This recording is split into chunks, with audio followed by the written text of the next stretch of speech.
So for each of you on the panel, think about, and then tell us if you remember, like when was the first time you came to this event? And then what would be your advice for someone who's sitting here for 2 full days spread out over 3, getting fed a fire hose? Like, what do you wish you now knew about coming to the event for the first time that you would tell someone who's here for the first time? And if you remember, like how many years ago it was, and we did these little events at the Hilton Garden Inn. Well, that's the first event I attended was in the basement of a Hilton Garden Inn. I flew to Virginia to see Dan Candy live, right. And so what I do now that I learned from this is that, so Kelly, our marketing director, is here with me, and even though the program ends on Saturday, we are not flying home until Sunday, because we're going to sit down while everything's fresh, compare our notes, identify the action items, and be on the same page before we ever touch back down in Iowa. Thanks, Tim. Scott? Yeah, so for me, I was completely overwhelmed. I had zero business background. So you're relative, in terms of these guys, how many years now to first event? I think the first summit I actually went to was online during COVID. Okay, so just a couple of years ago. Yeah. Yes, we had 12 people in the room and lots of people online. I remember that. That was hard. and I think I joined GLM just as a member in 2019-ish or so. Okay. And I didn't have anything. I mean, we were just starting out. I think it was me and a paralegal. And so I remember just being completely overwhelmed. And there was kind of a point where I had all of this information and all of these ideas. And what it really required me to do was have a complete mindset shift. And I had to realize, hey, look, I can't just be a lawyer. I have to embrace that business owner mindset. And so from that point on, I dove in. I started reading, the tons of materials on the website. I started reading books. I started surrounding myself with different people that I admired who were successful, and I found mentors, and that was really the turning point for me. And so that's what I would suggest is definitely, if this is your first time here, you're going to be completely information overload. Look at your mindset first, and then you can always surround yourself with people who can help you through the different steps, regardless of whether it's operations, marketing, leadership, those things. Adam. So I joined in November of 2016 after the summit that year. I didn't go to the summit that year. I was in the funnel for probably about 2.5 years, just getting emails from Ben and Charlie like every single day. And then finally, I was just like, you know what, screw it. They're having a boot camp in December. I'm going to join and go to the boot camp. So I went to the December 2016 boot camp, met Lloyd. I don't know if Lloyd's here, but met Lloyd there, and at the Hilton Garden Inn had Were you and Manny together at that point? No, that was before Manny. It was just me and one legal assistant, and so I came there and just started immersing myself in everything. I think I came in on a weekend and printed up and saved the PDFs of every single newsletter that you guys had in the vault, and literally over the next 2 months just read every single one and was like, ooh, this family lawyer is talking in marketing to therapists. Well, I can do that to drug and alcohol counselors and family counselors for criminal law, and just had idea after idea after idea.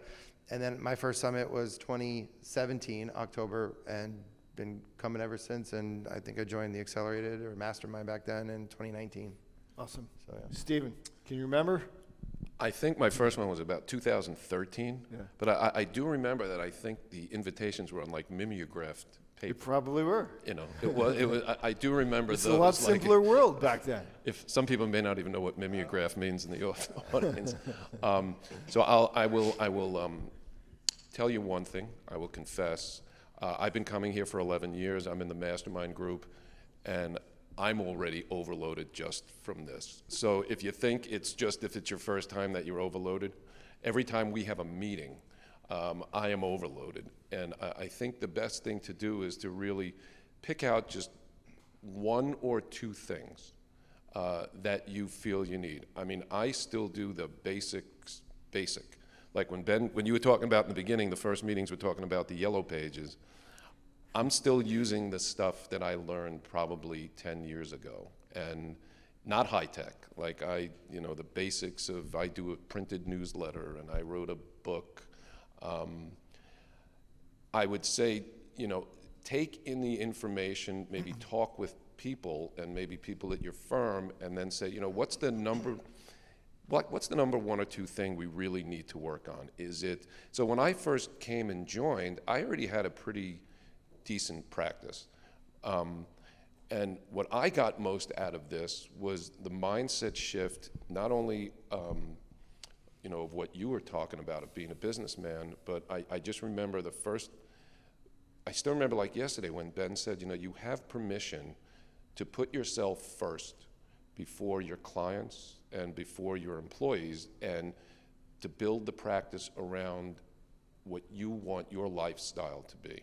And so when the information is overloaded, that's kind of like my North Star, that anytime I try and implement it, if it's going to help me live my lifestyle more of the way I want to be, I'll implement it. But it's a marathon, not a sprint. And if you just come out of here and do one or two things when you go back, you're going to be ahead of 99% of the people that you're competing against. I know when I talk to people and I tell them I do a printed newsletter, they look at me like I've got like three eyes, especially in the New York City area where you've got the people spending, big money on SEO and television.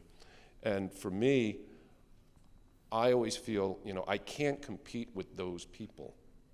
So I try and look for every little edge. And what's one of my edges? My newsletter. So no matter how much Morgan & Morgan advertises in New York or New Jersey, I have a list of 5,000 people that I've represented, and they can never crack that. And so that's what I get out of this.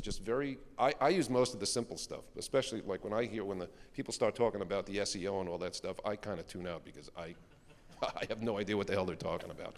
So, I try and do the very basics, and even the basics will get you way ahead of And we everyone did get you to get more involved in LinkedIn in 2023. Yes.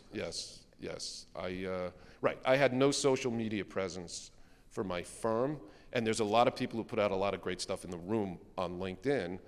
And once again, I said, maybe once in a blue moon I have something like really, world-changing to say. So one of the things that we also learn is, if everybody's doing one thing, you may want to either do the opposite or just try and stand out alone. So my LinkedIn is, I do a lot of trials, and and here's like one of the hints I'll get you for Google reviews. It's very low tech, but the personal injury lawyers could really do it. So in all seriousness, when I have to pay somebody a settlement check, they must come to my office, and I will not give them the check unless they give me a 5-star Google review. right then and there. And I've got a 100%, compliance rate. And I might even go as far to say is, you know what? I type really fast. Why don't you give me your phone? I'll write the review, and you tell me if it's okay. And that got me from, 10 reviews to 56 or 60 in about 6 months. Now, it's low tech. It's not, I remember in the beginning when I asked, how do you get Google reviews? And it was like, send them a link, do this, do that. I'm like, I have no freaking, there's no shot I'm going to be able to do this. But I could take their phones and type in them. And so, that's what I've done to get that. And